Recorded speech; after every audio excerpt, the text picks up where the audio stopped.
Cilët reper do sjellin bashkëpunim të ri? Çfarë po ndodh me aktorin Nik Xhelilaj në Turqi? Dhe si quhet vajza e Rezarta Shkurtës? Këto dhe disa të pathëna tjera i ndjekim bashkë në rubrikën tonë të fundit për këtë mbrëmje.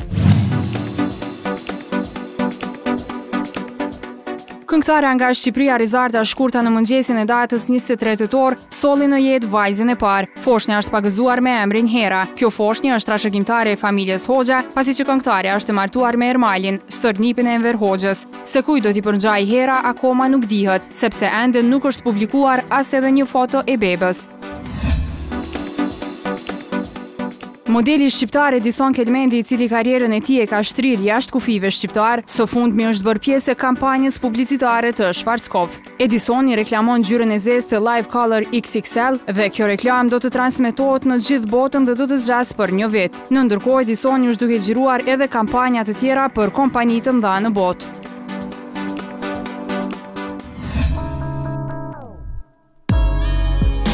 There's like no notes in her notebook.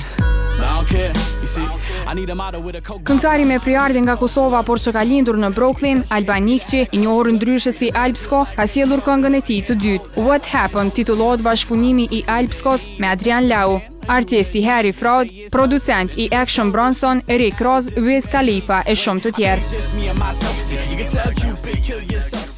Kënga flet për femra në përgjithësi dhe situata të ndryshme rreth tyre. Rüyası olmayan birinden Yusuf mu olur? Aktori shqiptar i cili po korr sukses në kinematografin turke Nik Xhelilaj është duke punuar në filmin Yçiol, thënë shqip 3 rrugë. Ky film kthehet pas në kohë në Bosnjën e pas luftës, ku ndërthuret historia e një vajze dhe një poeti që vjen nga lindja e Turqisë për t'ju larguar makthit të vetfajsisë. Xhirimet e këtij filmi janë bërë në lindje të Turqisë, përkatësisht në Hasankeyf. Premiera e këtij filmi do të bëhet me 25 tetor. Ky nuk është filmi i vetëm në të cilin ka qenë i angazhuar aktori gjatë këtij viti. Seven Lucky Gods është një tjetër film ku shfaqet në rolin kryesor Nik Xhelilaj. Fabula e këtij filmi është historia një të riu nga Kosova, i cili shkon në Londër për të gjetur njeriun që i ka shkaktuar traumë të pariparueshme gjatë fëmirisë. Ky film është duke konkuruar në festivalin e Tirana International Film Festival. Aktualisht është i angazhuar edhe në xhirimet e një seriali të ri turk. Javën e kaluar, Prive solli premierën e videoklipit më të ri të Elinel Nim, por ky nuk do të jetë projekti i fundit i rap artistit. Javën që vjen, Elinel do të lançojë një tjetër këngë. Bëhet fjalë për një bashkëpunim me 2 artista të ri, Nuk dhe Gjiko, janë reperët që së fundmi janë kyçur fuqishëm në treg. I pari debutoi me bashkëpunimin me Lyricalson Mos Shko, e Gjiko u bë i njohur me bashkëpunimin me Xhirën Psikopat. Për këtë këngë, kjo treshe ka bashkëpunuar me Redbox Studio.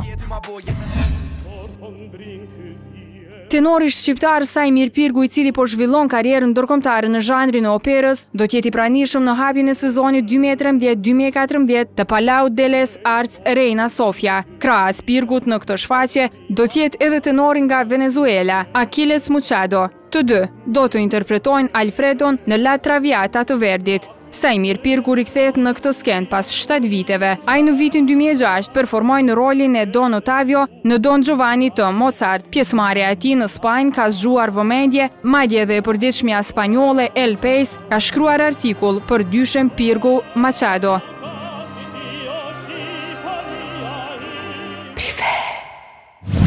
Ishte kjo tëra që kemi përgatitur për ju miq të mi të dashur. Faleminderit që qëndruat me ne. Vazhdoni edhe më tej të qëndroni me programet e Klan Kosovës. E nëse ju merr malli për ne, keni kanalin tonë zyrtar në YouTube me emrin Prive Klan Kosova. Deri në takimin tonë të radhës, natën e mirë dhe vikend sa më të këndshëm.